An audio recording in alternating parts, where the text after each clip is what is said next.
Híjolo, familia, inmigración y asuntos internacionales. Con ustedes, la abogada María Hijo. María Hijo. Así es, aquí estamos en un programa más con la abogada María Hijo.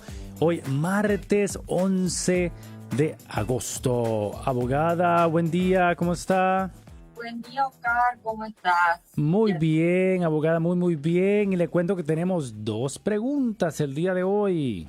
Ok, bueno, adelante con la primera. Claro que sí, invitamos a las personas que puedan hacer sus preguntas vía texto o WhatsApp 804-571-1380 o por la página de Facebook que estamos transmitiendo. Bueno, la primera pregunta me imagino que es un poquito más simple, que simplemente están preguntando qué es lo último que se conoce acerca del TPS salvadoreño. Por ahora no lo han revocado, pero expresamente todavía tampoco han dicho de que sí. Los rumores son de que puede ser uno de los pocos que sobrevivan. Y lo mismo está con el tema de Ucrania, que la gente está muy preocupada por el TPS de Ucrania, pero no en ningún momento se han manifestado a decir que no lo van a prorrogar. Sé que estamos muy sobre el momento y tendrían que ya definir, pero por el momento no, digamos, no hay ninguna confirmación de nada. Ok, sobre eso. perfecto. Bueno, y como la vez pasada usted comentó también, si tiene un TPS, pues no se quede solamente ahí con el TPS, no busque otras opciones, ¿no? Por si algo sucede. Ok. Lo que pasa es que ahora están con miedo de que el TPS no lo renueven, y el tema es que muchas veces la gente confiaba en que presentaba, digamos, la extensión del permiso de trabajo, y mientras vos estabas esperando el permiso, estaba vigente porque Mm, había extensiones automáticas. No están haciendo extensiones automáticas de la mayoría de las cosas, porque ya han dicho, ni siquiera lo están teniendo ahora con el DACA, y hay mucha gente que ha renovado el DACA en tiempo y todavía no le han dado ni siquiera el permiso de trabajo. O sea que eso fue un cambio enorme respecto a las administraciones anteriores, y normalmente siempre cuando hacían extensiones del DACA y las hacían a último minuto, te decían que te extendían automáticamente, o sea que aunque la fecha de vencimiento fuera X, te lo extendían por un plazo determinado. Como esta administración está haciendo un montón de cambios, estamos a la espera de ver si eso también cambia o no. Tenemos que ver qué es lo que pasa. Yo estoy viendo que hay un montón de otros cambios, y por ejemplo una de las cosas que quería comentar es que acaba de salir ayer una publicación de que hay varias cosas que se podían hacer en papel, presentaciones para UCIS en papel, y la idea es eliminar por completo el tema del papel y pedir que se puedan hacer exclusivamente en línea. Eso incluiría las peticiones de I-130 de esposos y de familiares, y incluiría también los asilos, que se puedan hacer nada más que en línea, y incluiría también los pedidos de ajuste de estado. hmm, Entonces, eso es un cambio bien grande. Este, lo que tiene bueno es que cuando vos haces una presentación en línea, eh, el recibo de que lo ujú, presentaste te lo dan como inmediatamente. sí, Y el otro beneficio es que tiene apenitas más bajos los aranceles, que no significa nada porque se están subiendo claro. mucho últimamente. La desventaja, el motivo por el cual a mí no me gustaba hacerlo, digamos, en línea, era porque había muchísimos problemas de las presentaciones en línea. Conozco muchísimos abogados que hicieron un montón de presentaciones y de repente todas las presentaciones le desaparecían. Había Mm, lo que llaman los glitches. Entonces yo conozco abogados que de repente le decía, no puedes acceder a ninguno de tus casos, o los casos que había presentado, de repente un estudio jurídico enorme que había presentado miles de casos, de repente desaparecían todos del sistema. Entonces es como que vos no tenés tanto manejo. Cuando vos lo mandás en papel sí. y tenés un comprobante, que a mí me gustaba mandarlo también por Federal Express, vos tenés un tracking, sabés qué día salió, sabés qué día llegó, tenés un poquito de más control sobre digamos, sobre tu petición. Ahora, si ellos no te dan opción, bueno, vas a tener que usar la única opción que tenés. De la misma manera que antes Ok, podías mandar pagos con money order y con cheque, y ahora solamente lo puedes hacer con tarjeta de cierto. crédito, débito y, y transferencia de cuenta. Claro, claro, y tiene, bueno, con esa incertidumbre también que eso está como en la nube por ahí, ¿verdad? Y no, y es algo, y esos glitches que comenta. Abogada, la otra pregunta que teníamos es acerca de visas de comprometidos. Este es un muchacho que está aquí en Estados Unidos, es residente, tiene una novia en El Salvador desde hace algunos años, y la pregunta es, ¿qué es mejor? Pedir la visa, si se puede pedir la visa ya estando allá en El Salvador, de comprometidos, él esperar a hacerse ciudadano o irse y casarse con ella, son varias opciones. ¿Qué es lo que le recomienda, Bueno, abogada? no, es para pedirla como con la visa acá, eh, digamos que tiene que ser ciudadano. Entonces, hay que ver, él cuándo se hizo residente. Si Ok. se acaba de ser residente, va a tener que esperar 5 años. Entonces, eso, ahora, si vos me decís que ya tiene 5 o 6 años, entonces yo te digo, sí, es una muy buena opción, hacete residente y hacelo. Hacete ciudadano y hacelo. Mm, Ahora, por ahí me dice el cliente, ay, no hablo inglés, y digo, bueno, no vas a pasar el trámite de ciudadano. Ahora, como vos sabés, yo siempre recomiendo que sean ciudadanos, por lo que ujú, sea. Siempre que podés que sean ciudadanos. Ahora, para pedirla, mi novia va a tener que hacerse ciudadano, si no tiene que hacer así. ok. Ahora, respecto de él viajar, no lo recomiendo, porque no recomiendo a nadie que sea residente que viaje, por más de que con los residentes tradicionalmente nunca nadie tenía problemas. Hoy no recomiendo a nadie salir del país, Ok. mucho menos si tiene algún cargo pendiente, Ujú, aunque sea un cargo menor, que sea una cosa, un pequeño misdemeanor, porque todo eso cambió desde hace bien poco y tradicionalmente tu admisión era en el momento en que te daban el green card. Eso ahora ya no es más así, entonces cada vez que vos salís del país, volvés a tener una admisión cada vez que reingresás al país. Entonces, como la readmisión es discrecional del oficial de la policía, del CBP que te está recibiendo en el aeropuerto, entonces corres, hay un riesgo ahí de que te digan, mira, te están investigando por este tema, no te voy a dar una entrada, aunque tengas green card, te voy a dar un parole. mm, Eh, Siempre hay un riesgo, sí, entonces me parece que no es muy bueno viajar hasta que no sea ciudadano. Por otra parte, supongamos que él no hay ninguna posibilidad de que ella, por ejemplo, venga con una visa de turista acá y se casen acá. Supongamos que eso no ok. va a suceder Entonces, porque perdón, abogada, entonces sería, si se casan, obviamente la recomendación es casarse, si es posible, aquí dentro de Estados Unidos y no allá en El Salvador. correcto, Ujú, sí, correcto. Eh, hay lo que te pueden llegar a decir es que vos entraste, no avisaste de que tenías un novio y que en realidad no entraste con el propósito de la visa de turista y que entraste para hacer un ajuste de estatus. ay, ay, ay, sí. Tradicionalmente eso no era un problema, siempre y cuando hubieras pedido el ajuste de estatus pasados los 90 días de estar acá. Claro. Ponía que si pasaban 90 días vos podías cambiar de parecer. Ahora con este tema de que te dice que los ajustes son la excepción, puede ser que te nieguen el ajuste y te Cierto. digan, vuelve. Igual yo no estoy viendo que los estén negando, la gente está, la gente que digamos, que me está comentando, por ahora yo no veo ninguno de los casos que los estén denegando por eso.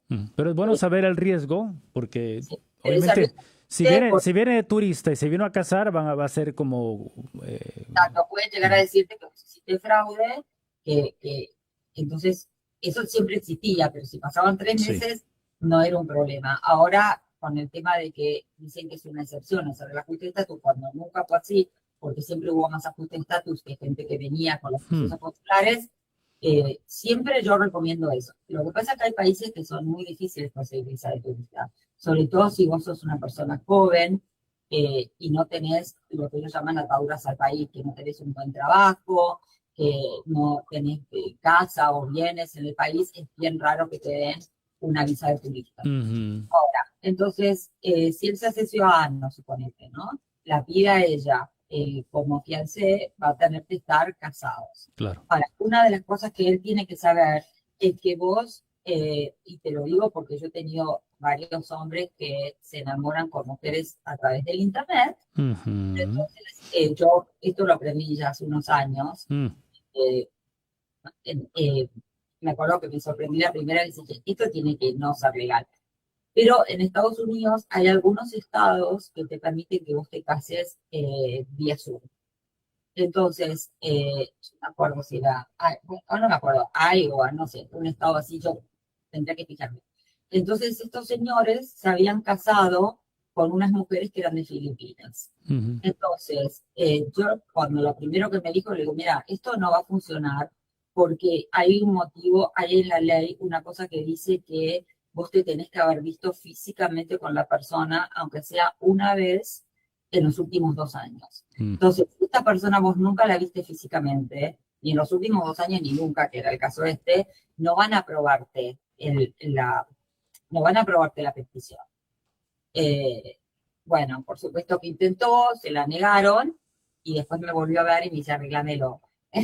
Entonces, que bueno, Mm. mira, Mm. para poder arreglarlo vos te tenés que haber visto con la mujer en los últimos 2 años y entonces, bueno, pero otra cosa que él puede hacer es sí, viajar y casarse allá, por supuesto que es otra opción, pero tenés que saber que desde el momento que él la pide, eh, tiene que primero aprobárselo, que hoy están muy demoradas las aprobaciones, y después de eso va a poder hacer el trámite consular.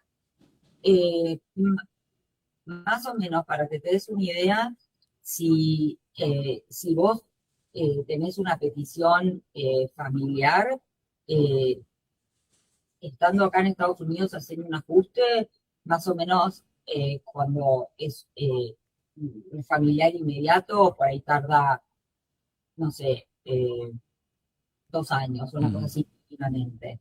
Cuando es la esposa es un trámite que va a ser muchísimo más rápido. Ujú. Yo sé de gente que lo ha conseguido inclusive en 4 meses. Tiene mucho que ver también dónde se te tramita, ¿no?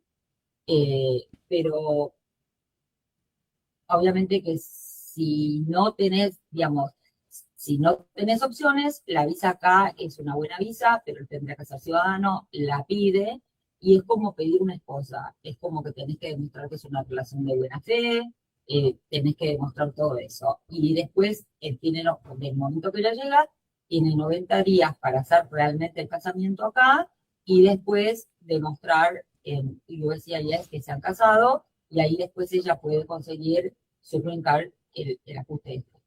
Entonces, creo que lo primero que yo haría es trataría de conseguir una visa para ella, y si la consigue hacer un ajuste de estatus acá, que tiene riesgo porque esta nueva, digamos, nunca jamás en la vida tuvo un riesgo, pero dice que lo está mirando con malos ojos, así que bueno, pero me parece que esa sería la manera más fácil de estar juntos y bueno, y bastante segura. La visa Claro. acá suele demorar muchísimo. Bueno, porque usted está recomendando también dependiendo la persona. Recuerda que aquí es lo que la abogada está comentando es algo general, ¿verdad? Y ya sería que la persona se Sí, siente y hable con la abogada directamente, pero usted está sí, recomendando que las personas que tienen residencia tengan mucha precaución si tienen que salir del país por y sí, varias razones. Entonces, el hecho de que él tal vez no haya visto a su novia desde hace 2 años, pues también no es bueno, ¿no? Tienen que haberse visto en persona, así que viajar puede ser bueno, puede ser que no, ese riesgo, esperar a ser ciudadano mejor, o sea que son decisiones muy, son decisiones muy... muy personales también. Sí, sí, sí. Pero yo sé de gente, por ejemplo, que tenía la visa acá y te toca, porque te puede tocar en distintos lugares, y le tocó el centro de procesamiento en California, porque te toca como por sorteo, y estaba esperando 2 años y nunca le salía. Entonces, después la chica pidió de venir acá a Estados Unidos con visa de turista, que la tenía vigente, y cuando quiso entrar casi no la dejan entrar Mm. porque te dicen, vos venís a hacer un ajuste de estatus, vos no venís Sí, a hacer turismo. claro. Lo bueno que ella tenía, que cuando habló con el oficial, él le dijo, mira, yo estoy haciendo una carrera universitaria, ya estudié 4 años, me falta el 5.º año, no voy a dejar la carrera colgada, así que yo voy a volver, vengo nada más a ver a mi novio. Y lo dejaron. Por supuesto que después se casaron y ahora ya tiene green card ella, ¿no? Porque hubiera tenido que esperar, la espera con la visa de fiancé es muy larga. Wow. Y a veces es muy difícil digamos, en algunas circunstancias las aprobaciones. Mira, yo tuve un caso hace unos años, cuando la cosa no era tan difícil, porque hoy dicen que la prueba que tenés que demostrar está mucho más exigente que la que se ha tenido tradicionalmente. Era una persona que era residente, que había viajado, era residente porque lo había recibido a través de los padres, que lo habían pedido. Él era de Guatemala, vuelve a Guatemala a casarse con su novia de toda la vida y por un par de días y vuelve a Estados Unidos. El oficial no le creyó, pensó que estaba haciéndole un favor a una amiga o no creyó que era una relación verdadera, porque le pareció como, fuiste y estuviste una semanita y en la semanita te casaste, ¿qué tipo de relación tenés con Claro. ella? Se lo desaprobaron, ahí me vinieron a ver a mí. Hay una cosa que se llama 290B, que es una moción de reapertura y de podés reconsiderar y podés meter prueba nueva. Entonces, una de las cosas que habían dicho es, vos le mandabas dinero a ella, pero le mandabas un dinero insignificante, y entonces eso no es mucho compromiso. Yo, el tema es que le pedí fotos, le pedí fotos de la casa, que era gente que vivía muy humildemente, ella tenía muy pocos gastos, vivían en las montañas, en un lugar muy sí, remoto. con mucho verde, digamos, no tenían que gastar el dinero. Claro. Entonces, yo lo que le dije es, mira, por ahí es poco dinero en San Francisco, pero ese dinero te rinde muchísimo más en las montañas de Guatemala. Entonces, hice todo como una explicación de cómo de cómo eran las cosas y lo aprobaron. A mí me causa mucha gracia porque a mí me llamó la novia Sí. cuando se lo habían desaprobado y me dice, mira, abogada, yo lo que quiero saber si es verdad que se lo desaprobaron o es mi novio digamos, mi marido. Wow. Dice, porque ella estaba desesperada, pues era una Claro. ahí fue cuando yo me di cuenta que era una relación real. Me dice, este que está haciéndome infiel, me está metiendo el verso. Y digo, no, efectivamente se lo denegaron. Qué lío, qué lío. Bueno, así que esto de las... Se lo aprobaron, pero yo lo que les digo es, tengan muchísimo cuidado.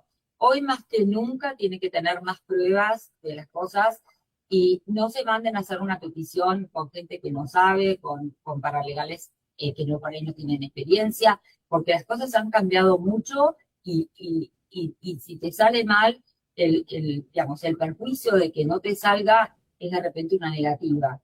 Y entonces a veces las negativas se pueden arreglar, pero normalmente las negativas cuando ya te mandan una notificación de que te van a denegar, es muy difícil darlo vuelta. Y ahora hay una nueva norma que no te van a avisar necesariamente. Antes había una norma con el presidente anterior que si les parecía que faltaba algo para aprobarte, te tenían que mandar un pedido de más evidencia o una notificación de la intención de denegar.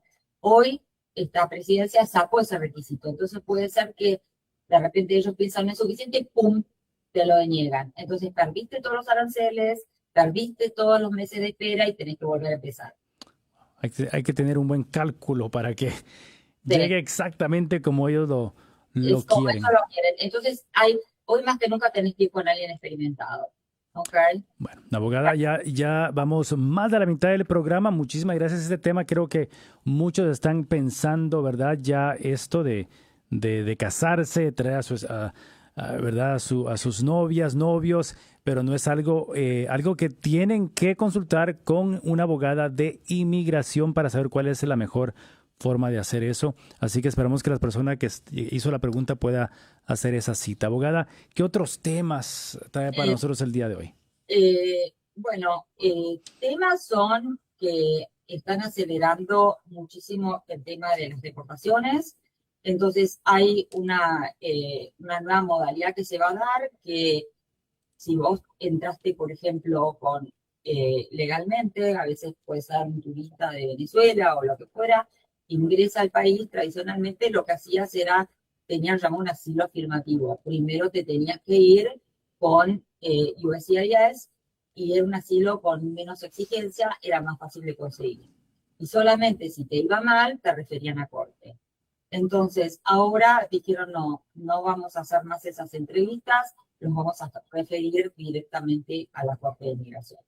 Esto lo que va a generar es que se van a estar más tapadas las Cortes de Inmigración de lo que ya están, pero te indica que hay una voluntad bastante negativa de otorgar los asilos. Entonces tienen que estar preparados para eso. Una cosa que yo estoy notando también es que las notificaciones te dicen que te las mandan y no te las mandan.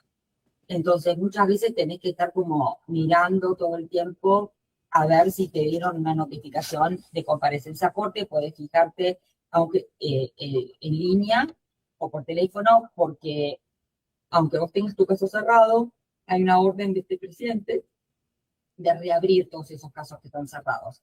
Quiero comentar un poquito qué es que te cierren un caso. Tradicionalmente, la gente, digamos, había por cuestiones de discreción, te cerraban los casos si vos, por ejemplo, demostrabas que habías entrado ilegal, pero tenías una esposa ciudadana, entonces te iba a pedir, y para que vos no estés esperando, yendo cada 3 meses a hablar con el juez decía, no vale la pena porque es mucho gasto para todos, entonces te hacían una cosa llamada, te cerraban el caso. Entonces te daban tiempo para que vos procesaras la petición y después procesaras el perdón por la entrada ilegal. Cuando ya tenías todo aprobado, vos volvías al juez y le pedías una cosa llamada motion to recalendar. Quiere decir que te lo vuelvan a poner en el calendario y que te den una hora para que el juez revise el caso, te cierre la deportación y vos pudieras volver a tu país, hacer el trámite y volver con tu green card. Hoy no están esperando de eso. Y todos los casos que estaban cerrados, aunque hayan sido por matrimonio, los están reabriendo. Esto es algo que lo había empezado a hacer Trump en su primera presidencia al final, de empezar a reabrir estos casos.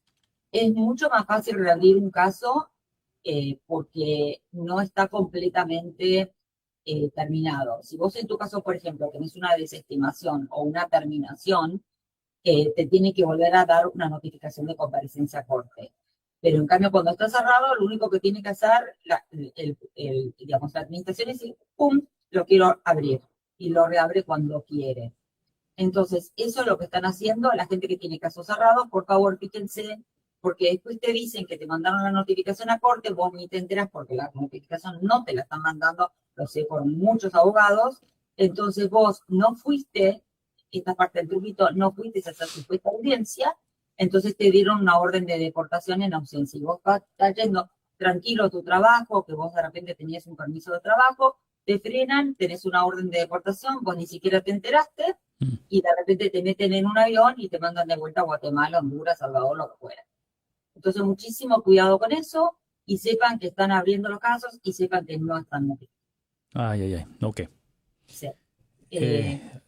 Bueno, otra cosa que también puede pasar es en los casos, por eso como sabían que Trump estaba, muchos casos que habían sido cerrados en la época de Obama, que estaban empezando a ser reabiertos al final de la presidencia de Trump, cuando vino la presidencia de Biden, lo que dijeron es cuando encontraban cosas que eran, por ejemplo, discrecionales, por decirte una cosa que vos presentabas que tenías una visa pendiente o que tenías, muchas veces había un memorándum que se llamaba el memorándum de Oile, que decía que si vos habías entrado antes de diciembre del 2020, ponele, y no tenías antecedentes penales, vos no eras una prioridad.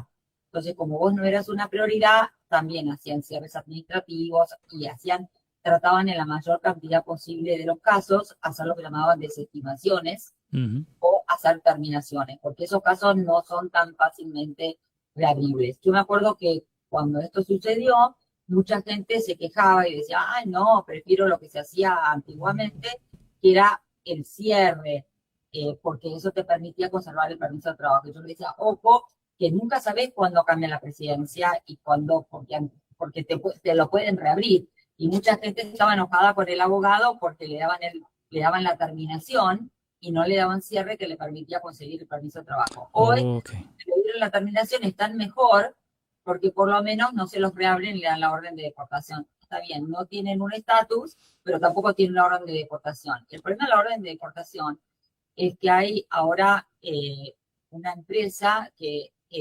lectora de patentes, que ya todos los estados de Estados Unidos tienen un contrato con esta empresa. Esta empresa comenzó ofreciendo servicios a los barrios cerrados para ponerles, por decirte, llamados de atención a la gente que iba a exceso de velocidad dentro de los barrios privados.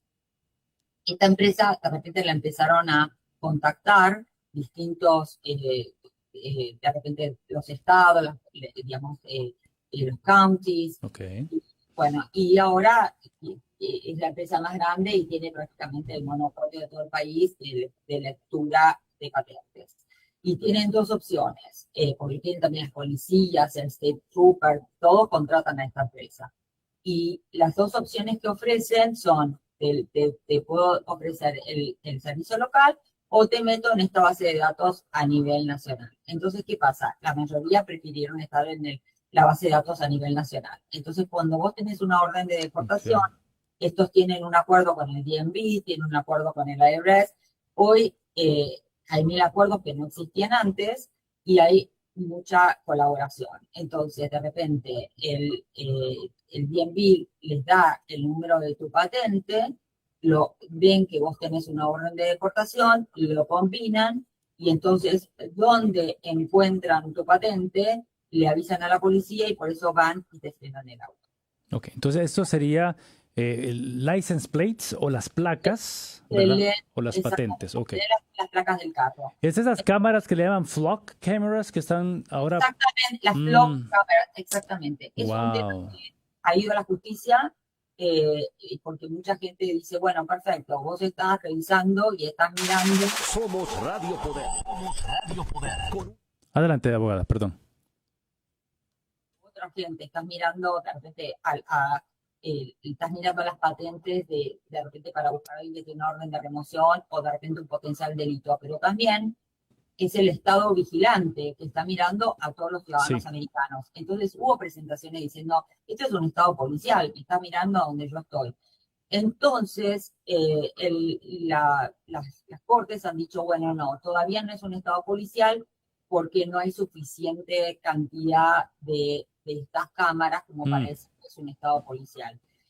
Desde la última vez que eso se falló, han aumentado muchísimo las cámaras, yo creo que van a seguir aumentando un montón, y lo más probable es que haya alguna otra asociación digamos, de protección de derechos civiles que diga, mira, de repente, qué sé yo, algún hombre que dice, yo no quiero que me vean cuando vean que voy a visitar a mi novio, que no la voy a visitar a mi novio, que yo no quiero aparecer y que de repente mis placas todo el mundo sepa dónde estoy. Y me siento que está muy vigilado. Puede ser que lo vuelvan a presentar, pero por ahora se ha determinado que es legal y los lugares donde más hay es la costa este de Estados Unidos. La verdad que claro, Virginia tiene varios. Tiene cualquier cantidad. Florida también tiene cualquier cantidad. Entonces mi consejo es la gente que sabe que tiene una orden de deportación, entonces... abogada, y perdón, usted una ocasión comentó esto también, y se nos fue el tiempo, pero comentó acerca de las placas del auto, que si uno está manejando el auto de alguien sin saber que esa persona tenía una orden de deportación, uno puede llegar de repente a ser detenido por inmigración o por los policías. Van a frenar el carro y van a frenar el carro, es decir, el dueño de este carro tiene una orden de deportación y entonces te van a preguntar para saber si vos sos esa persona. En ese caso, si vos sos ilegal, lo más probable es que te lleven detenido y termines vos detenido y no tengas nada que ver. Hay, digamos, mucha gente te dice que lo que tenés que hacer ahí son esos famosos lectura de los derechos que te dicen, mira, vos no tenés una orden o no tenés una probable cause. una causa probable para detenerme, yo no te voy a dar quién soy, quiero un abogado, me estás deteniendo y si te dicen que no, irte. De todas maneras, yo les digo, sí, perfecto, podés ejercer eso, pero por otra parte están muy violentos, sé de gente que le han roto el vidrio, que digamos que le mostraba el papelito a través de eso, le han roto el vidrio, le han sacado la llave del Claro. encendedor del Lo vehículo. hemos visto, sí, en las redes. Entonces, por otra parte, también te arriesgas a que sean violentos o te peguen un tiro. Entonces, porque no están respetando las normas. En teoría sí, sería divino que vos le digas no tenés una causa probable, yo no tengo por qué decirte quién sos, demostrarme quién sos, pero ¿sabés qué? Sí, pero te pegan un tiro y tu vida vale más que eso. Entonces hay que tener muchísimo cuidadito y a veces no es efectivo porque lo que muchas veces hacen es ejercen cualquier cantidad de violencia y después inventan que el violento fuiste vos. Eso lo he visto un montón, hay muchísimos casos, de hecho hay una investigación de un diario importantísimo donde descubrieron en 600 casos, 659 casos donde ellos habían dicho que el que había sido violento era el conductor del auto y era mentira, que al contrario ICE había sido el violento. En el 90% de los casos se declararon culpables los propios de ICE, que eran los que le estaban levantando los cargos, y en el 10% restante que no se declararon culpables, el juez los encontró culpables a ellos que habían sido los violentos. Entonces hay que saber que eso pase y que te estás arriesgando.